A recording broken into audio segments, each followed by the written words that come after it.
তুষার ভাই, আপনার কাছে আমার একদম স্পেসিফিক কোয়েশ্চেনের জায়গা, যেটা এই বিশ্বকাপে আমরা হ্যামস্ট্রিং ইনজুরির কেস দেখেছি, বাট ফলো আপে আবার তাকে খেলতেও দেখেছি। ওভারঅল আসলে একজন অ্যাথলেটকে এই জায়গাটায় কতটুকু সচেতন থাকতে হয়, তার নিউট্রিশন বলি, স্ট্রেংথ ট্রেনিং বলি, এবং তার ওভারঅল লাইফস্টাইল, আপনি একটু পুরো ব্যাপারটাকে ব্যাখ্যা করবেন। অবশ্যই very important not only for a hamstring injury, all muscle fiber actually আমি যখন রিহাইড্রেশন, আমার নিউট্রিশন সব কিছু ম্যানেজ হয়, তার উপর কিন্তু ডিপেন্ড করে আমি কতটুকু ইনজুরিতে পড়বো না করব। যেমন অন্যান্য রোগের ক্ষেত্রে আমরা যেটাকে বলি প্রিভেনশন, জি, কিন্তু ইনজুরিটা কিন্তু প্রিভেন্ট করা যায় না। আমি পড়বো কখন, কীরকম করে অ্যাটাক করবে অপোনেন্ট সেটা, কিন্তু ইনজুরি কিন্তু প্রেডিক্ট করা যায়। So injury is always predictable.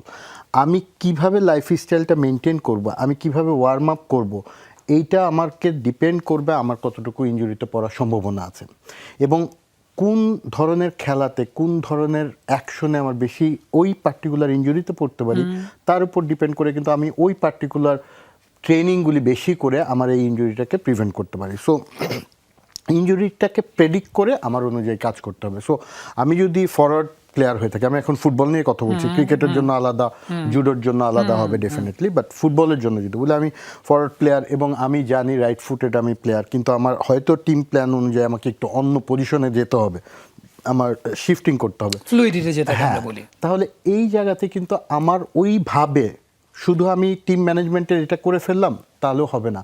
এই সময় টিমের যে ট্রেনার থাকে, টিমের যে অন্যরা থাকে, তারা কিন্তু এটা কোচ কিন্তু বলে দেবে না তুমি ওকে এইভাবে ট্রেন্ড আপ করো। এটা ট্রেনার বা মানে ফিজিও এবং আমরা যারা থাকি তারা কিন্তু ওকে এই চেঞ্জেসের জন্য ওর এইরকম মানে ইনজুরিতে পড়ার সম্ভাবনা থাকবে, আমার তাহলে ওকে এই ওয়ার্কআউটটা করাতে হবে।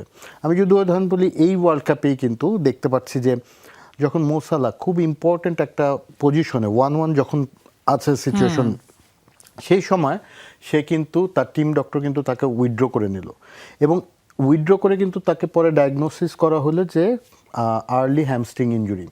এবং আপনি যদি ওই যে মাঠের বাইরে যখন বসার সাথে সাথেই দেখবেন যে তাকে কিন্তু একদম টেপিং করে আইসিং করে দেওয়া হলো। ভাইয়ারা যেটা বললেন যে acute icing, not only icing, আইসটা কিন্তু কম্প্রেস করে, মানে প্রেস করে চাপ দিয়ে ধরতে হবে, যেন ওই যে স্যার যেটা বলছেন যে কোনো অ্যাকুইট ইনজুরিতে হলে মাইক্রো লেভেলে ব্লিডিং হবে, সোয়েলিং হবে, আরও পেইন বাড়বে, এগুলিকে সব কমানোর জন্য আমার আইসিং এবং চাপ দিয়ে ধরে রাখতে হবে। সো এই কাজটা যে টিম ডক্টর করলেন, কেন করলেন? বিকজ আমি জানি আমার আর 12 মিনিট যদি না খেলে মো সালাহ, ডেফিনেটলি এই ম্যাচটা হারার সম্ভাবনা থাকে, কিন্তু আমি যদি 12 মিনিট এখানে খেলায় ফেলি, আমি মো সালাহকে 3 ম্যাচের জন্য আনঅ্যাভেলেবল করে ফেলতে পারি। সো এই প্ল্যানিংগুলি, র্যাশনালিটি কিন্তু সিদ্ধান্ত নিতে হয় এই টিম আমাদেরকে যখন কাজ করি। সো কখন আমি বুঝবো, এই আর্লি ফেজেই আমাকেও বুঝতে হবে প্লেয়ার এডুকেশন, মানে প্রত্যেকটা মানুষকে, আমরা যারা খেলি, যারা মানে ইভেন জিম ওয়ার্ক করি, যারা হচ্ছে কি একটু অ্যাক্টিভ লাইফ লিড করি, তাদের কিন্তু বুঝতে হবে যে আমি আমার খুব বাইসেপসটাকে বাড়াই ফেলতেছি, আমি হাতের কথা বলছি, আমি হ্যামস্ট্রিং খুব পাওয়ারফুল করছি আমি কিকিং পাওয়ারের জন্য, কিন্তু আমার কোয়াড্রিসেপস ব্যালেন্সভাবে বাড়াচ্ছে না।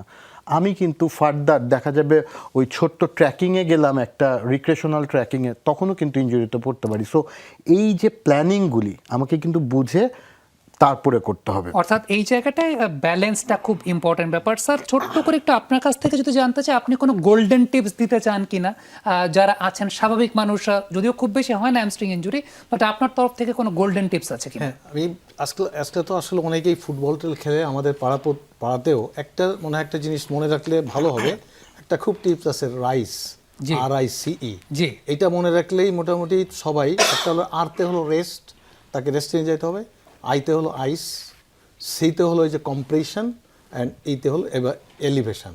এটা তাকে ইনিশিয়ালি এই 4টা কাজ যদি কেউ করে ফেলে, সে অনেকটা মানে থেকে মানে ইনজুরিটা প্রলং করবে না। আরেকটা হলো যে এই যে আসলে এখন কিন্তু যে 26 সালে এখন কিন্তু সব একেবারে ডিজিটাল এবং বৈজ্ঞানিক, এবং কোনোটা ওইরকম আনপ্রেডিক্ট করে কেউ খেলা হয় না। ফুটবলে এখন ওই যে ইম্পর্টেন্ট, সে যদি ফুটবল খেলে তার কোয়াড্রিসেপস ডেভেলপ করতে হবে, হ্যামস্ট্রিংও, তার কাপ মাসেলও। এখন যদি সে একটা বেশি করে একটা না করে, ইনএডুকেট, আমি দেখছি আমাদের দেশে সবচেয়ে বেশি প্লেয়াররা ইনজিওর্ড হয়ে যায় যারা এমনি সবসময় খেলে, তারা ওয়ার্ম আপ করে না। নেভার কোনো সময় ওয়ার্ম আপ ছাড়া খেলতে যাওয়া যাবে না। প্রথমে দৌড়াইতে হবে, স্ট্রেচিং করতে হবে, সব গ্রুপকে একটা এরম করে দেন যদি মাঠে যায় তার হবে না। কিন্তু যখনই ইনঅ্যাডিকুয়েট ওয়ার্ম আপ হবে, আর এই যারা বড় বড় প্লেয়ার এদের ট্রেনিংটা সবচেয়ে ইম্পর্টেন্ট, প্রত্যেকটা মাসেলটা ডেভেলপ করতে হবে। আসলে আমি তো অবাক হয়ে যাই, যেমন এই যে যারা বড় প্লেয়ার যেমন মেসি, জি। তারপরে এদের আসলে আল্লাহ কিন্তু কিছু মাসেল দিচ্ছে আলাদা আমার মনে হয়। কারণ হলো হাউ ইট ইজ পসিবল যে ওই পজিশনে, জিরো পজিশনে কীভাবে জাস্ট গোল করে ফেললো, কিন্তু আমি কিন্তু পারবো না। এটা কিন্তু ন্যাচারাল, কারো কারো থাকে। যেমন আমি আরেকটার সাথে অন্য প্রসঙ্গ আনতেছি, যেমন যারা 100 মিটার স্প্রিন্ট দেয়, জি, সেই উসাইন বোল্ট কিন্তু 2000 মিটার দৌড়াইতে পারবে না, কিন্তু আসলে এই মাসেলের উপর অনেকটা নির্ভর করে। আসলে ওদের আমার মনে হয় আল্লাহ তাদের কিছু একটা মাসেল আলাদা দিছে, এবং ওই মাসেলটা তার এত ফাইন ডেভেলপ, যে মুভমেন্টটা আমি 1000বার চেষ্টা করে পারবো না সে পারে। কিন্তু শুধু এমনি এমনি পারে না, ওই Develop মাসেলগুলো করতে হয়। তাকে ফুটবল খেলে তার ওই সব মাসেলগুলো তাকে ডেভেলপ করতে হবে। এইগুলো যদি কেউ করে এবং খেলার আগে যদি খুব ভালো করে একটু ওয়ার্ম আপ করে নেয়, ইনজুরির চান্স অনেক কমে